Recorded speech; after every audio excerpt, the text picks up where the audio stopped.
Good evening, parents. Good evening, and welcome to today's session. Today's session is something like which one we picked up from the questions of parents. In recent times, during this COVID period, and the parents are there working with their children, trying to educate their child, and most of the parents are finding this one thing very difficult, the writing part, especially even if you take the preschoolers, those of you, you're having kids, those are below 6 years, and your online classes are going on, and your teacher is asking your child to write something, and you're finding it very difficult with your child to cope up with this one. I want my child to write down. He just moves around, he doesn't focus, he learns, but writing, there's definitely a problem. What can be done? This is the question which many parents asked us. So we thought to go live now and then discuss a few issues. Of course, Meera is here, so as I told you, I'll become your voice and let me ask this question. So Meera, this is the issue we have decided to pick up in this session, writing. Most of the parents are finding it difficult to make the child to write, and most of the parents are complaining that my child doesn't want to write. He's okay with reading, he's okay with learning, but writing, there's a serious problem. So let me start with the fundamentals again. Let us go to the fundamentals, and let us start there. What is the importance of writing in education? Not only preschool, in the entire education, what is actually the importance of writing? Okay, that's number one. And from there, let us go to in which stage, at what age can we start? Or can we make a child to write? The writing. When can we start? Let us go to there. From here, let's go to there. So let's yeah, can go ahead. So thank you. Thank you, Shanti. So, yeah, so like what is the importance of writing in education? So, if we see that like writing itself is a form of self expression, right? It evolved slowly, like the cavemen, they started drawing whatever they used to feel or they used to have their thoughts, they used to put it in the form of drawing, and gradually that developed into a script, and that's how writing evolved. And so writing is a form of expression. That is the major thing that we need to understand. It's a form of expressing what a child or any individual, the thoughts, the feelings, their opinions, whatever is there, that we put it on paper, or that we just express it in the form of the whatever you script you take it. So that is the writing thing. That is the importance of writing, self expression. So now this is the actual meaning, the actual purpose of writing, that it should solve. Slowly what happened was this, the self expression was like slowly converted by the education system in the form of assessment, to assess what child has learned and understood. See, as a teacher, as an educator, we can't go into the child's brain and find out what child has understood. Of course, orally we can assess a child, but how about assessing on a mass scale? What can be done? We can't go and ask individual child orally what the child has understood. So that's how this exam system came and the assessment has come.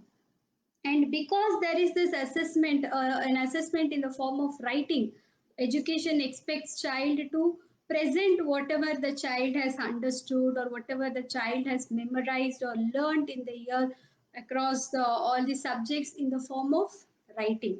So self expression to assessment.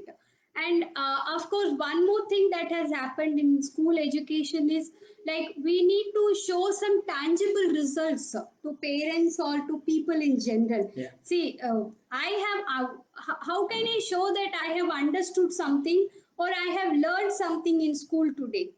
See, what do as parents we do? Immediately our child comes to know what your child has learned. We just pick up their classworks, homeworks, and then we go through and then see what the child has learned. So, writing has become a tangible result that schools can prove, or that uniformly schools can educate children by making them some uniform, like making them all into boxes and then giving some equal type of input to children. So that is where writing has come to. And of course, like because of that, what has happened is like schools or education or parents, we all have this myth. There is a myth that the earlier the better. So What is it? in education, everybody we feel that the earlier we learn something, the better it is. Okay. So the fast you learn something, the Yeah, better. you can just go and then you can jump fast and then you can move ahead in life. That is what, and like that is a serious myth that we have to understand, and we need to come out of it actually. So the fast you learn ABC, the better. The fast you learn writing ABC, the better. The fast you learn singing rhymes, the better. So you mean to say that that's a myth? That is a myth because see, you can't tell who says to animals that this is the age where you have to learn to eat by yourself. This is the age where you have to whatever it is. Right. Animals know when to do what, Right. right? But why not humans? Why everybody has to, somebody has to put like this is the limit for this one, this is, but why that? Every child has their own readiness to do that. Every child knows when to start writing or when to start talking, when to start walking. So because of that, the earlier the better. Because of this feeling, what has happened is we have brought down this writing in education to the level where it is starting immediately when a child is just 2 years old, 2.5, 3 years. We are putting children into the so-called preschools and then play groups or wherever it is, and they start off like start teaching of ABCs and writing and giving classworks, homeworks, worksheets and everything. Yeah, so we have brought that to 2 and 2.5 years. So Yeah. that's it. But at what age, which age should we start actually? So Why we have properly. brought is just to show to parents that some learning is happening at school. Okay. Schools want to show that some learning is happening. So that's how the entire system is. That's how the system is, and parents also want to, they want to know what their child is learning. And if there is not something shown, parents are not ready to accept that learning is happening. Fine. So let me cut you here and let me ask a straightforward question. So what is the right age then? So when should we expect a child to write? See, as I said, there is no like, I can't say like this is the age where children should start writing. As I said just now earlier, that everybody has their own readiness. Okay, everybody has their own readiness, and they will show you when they are ready. But one thing I would say is like our finger muscles, the scientifically what they have told is a child's finger muscles, they do not develop fully strongly until the age of 5.5. Okay, it takes at least that much time for the strengthening of these muscles. So for that, what I would say is like if 5.5 children's muscles are not developed, it is completely wrong on our part to make them hold a pencil and then make them focus and make those small strokes. It is very difficult for them to make those small strokes actually. But if you ask them to give a crayon and ask them to scribble, make those longer strokes, that is completely fine. So what I'm saying is like below the age of 5.5, let us keep writing to the minimum. But these pre-writing skills or the fine motor skills that I spoke about the other day, let us add more activities to that. There are a number of activities where children can develop these fine muscles like kneading the dough, threading the beads, tearing the paper, and then shifting something from one bowl to another thing, pouring the water, and then picking up things, pressing some things.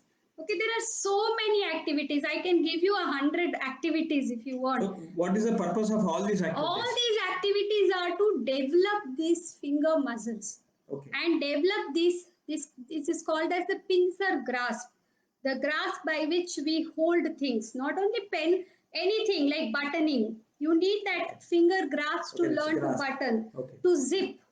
Right. Okay, and then to pour something or whatever human activities that we do with our fingers, we need this pincer grasp or pincer grasp. And this is the tripod grasp, like grasping a pen with 3 fingers.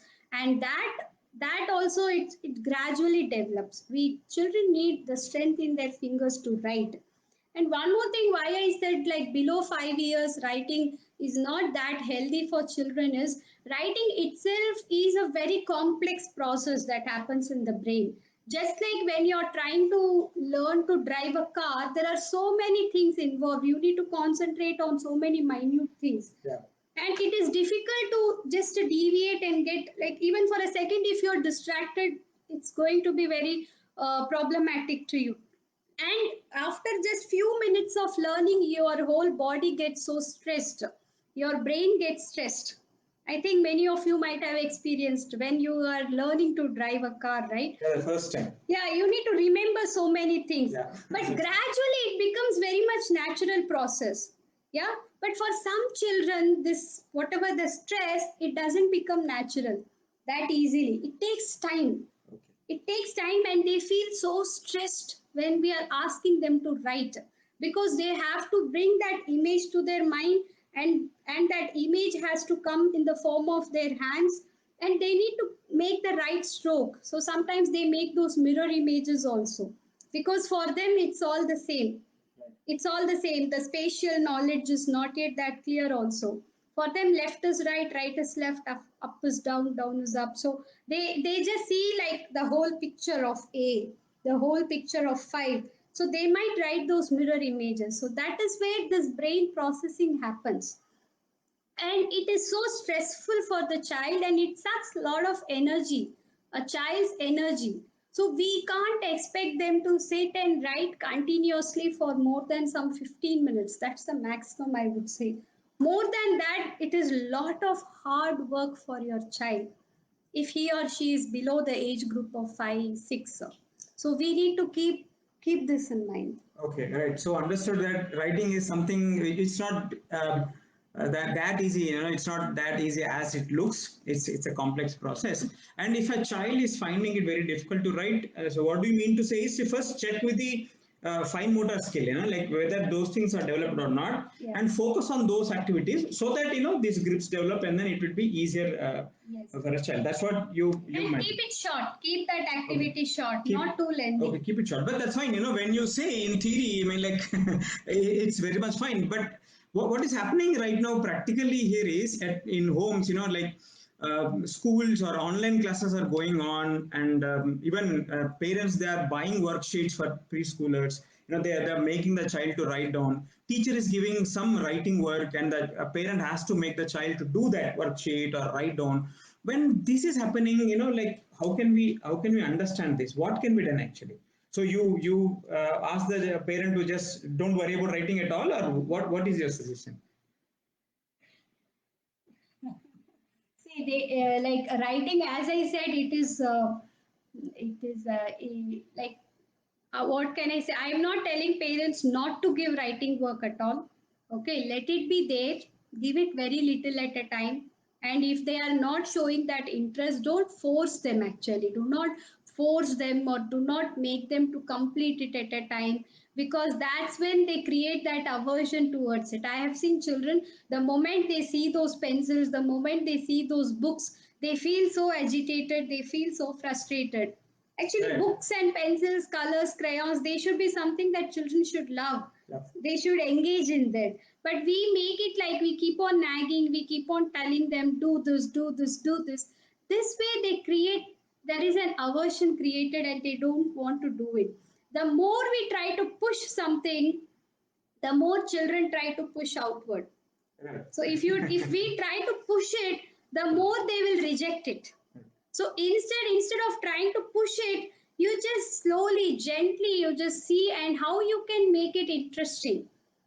Interesting in that sense, like I would like parents to ask this question: do you think writing is really equal to learning? Just think about it. See, I am writing some 4, 5, 6 pages of content. But do you think if I am writing that, am I really learning something out of it? Because majority of the preschoolers writing work is, like, majority I can say is just copywriting that they do. Okay, right. Cat, write down cat. Yeah. There are these dabbas, or there are this something where they have to This do is this cursive copyright. practice, Yeah. or just copyright. Right. And what's the purpose of copywriting?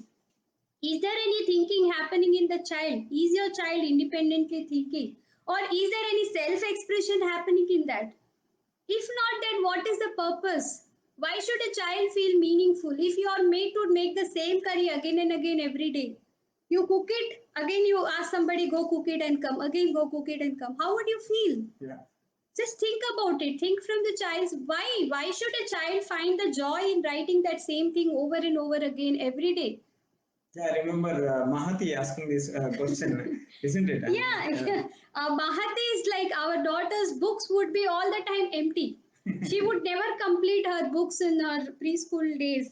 And when asked, she used to say, you ask any letter, I will write it down for you. She would just simply, she was so clear at that age. They want meaning out of what they are writing. So instead of giving copyright, make it more interesting. Instead of like if you feel they need to practice, then there are many other ways of making them practice than only making them write. Okay, like, can you give few See, if methods? children have to learn the spellings of few words or something, there are many other ways. There is this help of sight that you can take. There is this help of auditory inputs you can give, and there are lots of games you can play through which you can teach spellings. For example, you can ask the child, give a sand tray and ask the child to trace on the sand instead of making them write the same thing on the book hundred of times. Okay, instead of cooperating, you can make that Yeah, interesting. something like that you can create, or there are many other ways. You just go to internet and see how I can teach spellings interestingly. What are the games to teach spellings, or what are the games to teach new words to children? There are many other ways.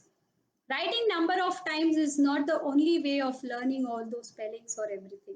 So let us make it meaningful for our children. Give a meaning behind to their writing.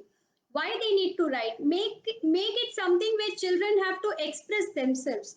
Instead of just this is a chance for you because children are at home. You can ask them one day to just draw what are your likes, dislikes, just draw and write it. What do you like to eat? Your favorite food, draw and write about it. They would be so happy to write about it. Your favorite cartoon character, draw and write about it.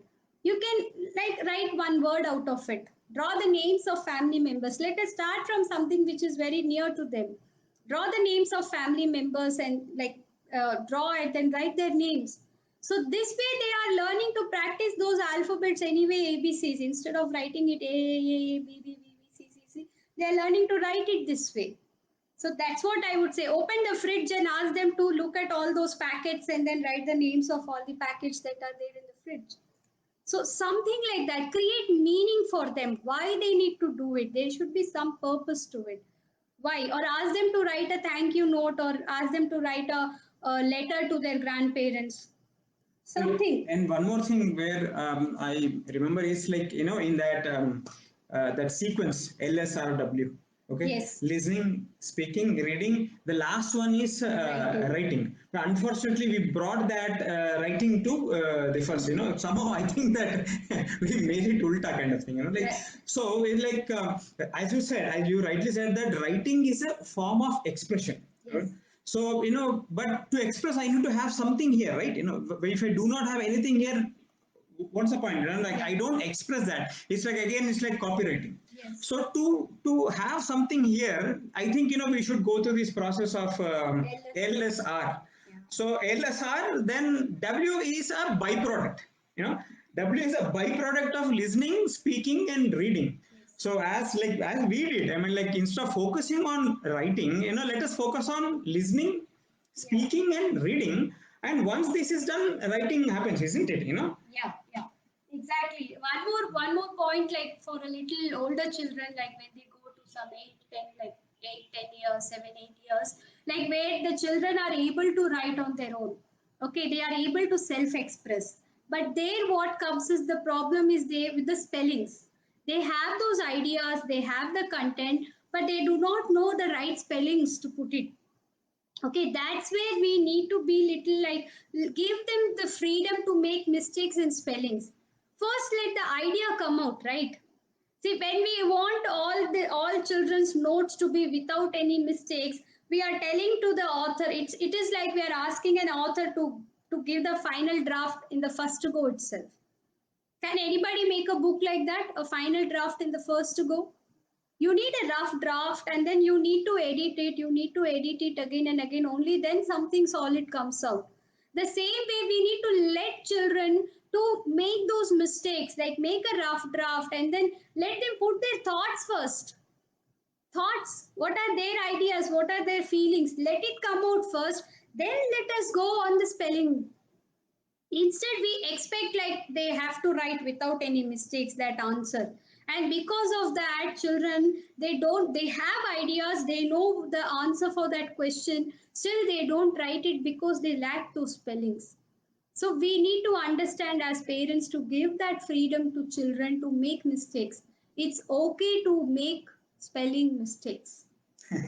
It's okay to make Spelling mistakes. spelling mistakes. Yeah. And in the beginning, you say you shared a myth. What was that?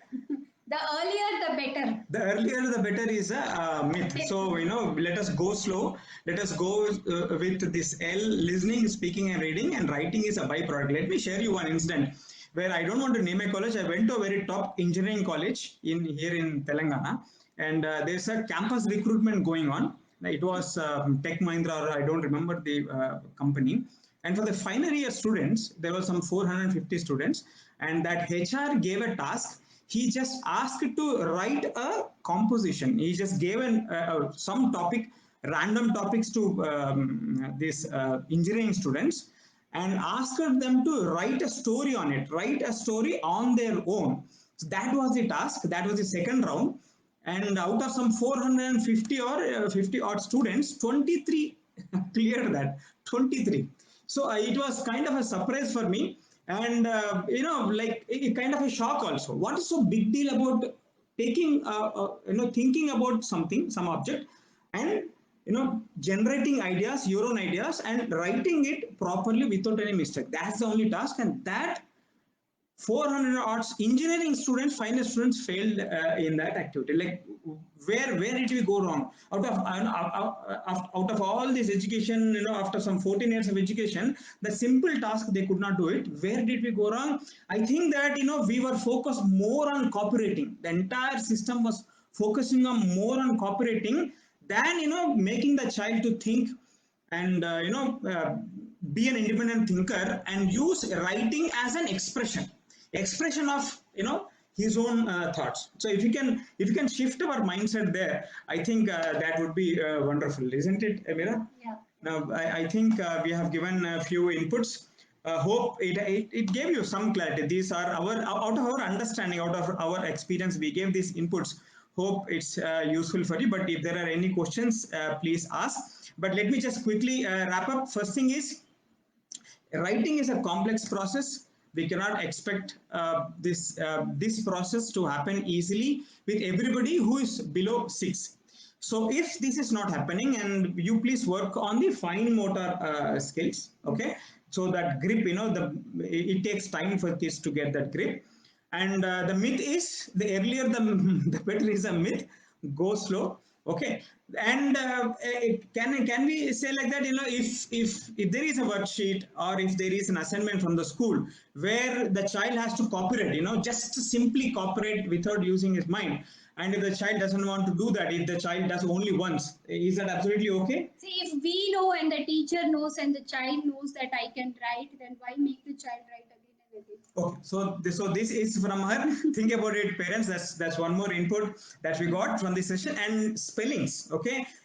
Be okay. Like, if the child is making spelling mistake, that's fine. Give them that opportunity to make mistakes. Later we can correct. But if you are very strict to get a very wonderful draft, even in the first go, the child stops expressing their ideas. Okay, so in the nutshell, writing is expression.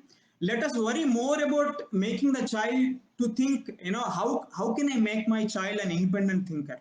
Okay, and writing is just a means of expression, and it is a byproduct. Once the listening and speaking and reading happens, that's a byproduct. So let us focus on those three things: listening, speaking, and reading. Writing will happen. Yes, that's great, Mira. Thank you so much. Thanks a lot, parents. If you have any questions, please post your questions. We'll be more than happy to answer your questions. That's great. Thank you so much. Thanks a lot. And in the next session, we will come up with one more interesting topic. on education, child learning and education development. Thank you. If there are any questions that you have which you want us to address, you can add them in the comments for this video. We will take up those questions also. Great. Thank you. Thank you so much. Thanks a lot.